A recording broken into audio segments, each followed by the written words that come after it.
Ang mga tigre ay mga hayop na naninirahan sa ligaw. Sila ay mga gutom na hayop na nabiktima ng maliliit na organismo. Ang kanilang pagkain ay karaniwang binubuo ng mga USA at baboy ramo. Ang mga hayop na ito ay mabilis na lumaki at umabot sa kapanahunan sa paligid ng 3 o 4 na taon. Maaari silang mabuhay ng hanggang 20 taon sa ligaw. Ang mga lalaki ng species ay mas mabigat kaysa sa kanilang mga babaeng katapat dahil mayroon silang iba't ibang mga function ng katawan.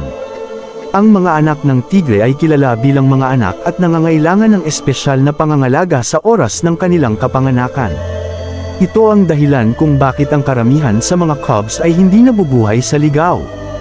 Ang mga ito ay mga endangered species, at ang kanilang bilang ay bumababa sa nakalipas na dekada. Ang mga pagsisikap ay ginagawa upang mapangalagaan ang mga mamal na ito, at nakakita ito ng ilang mga pagpapabuti sa mga bansa tulad ng Nepal, India, Russia, at China. Ang mga hayop na ito ay mabangis ngunit sensitibo, kaya dapat silang manatili sa ligaw nang walang anumang pakikialam ng tao.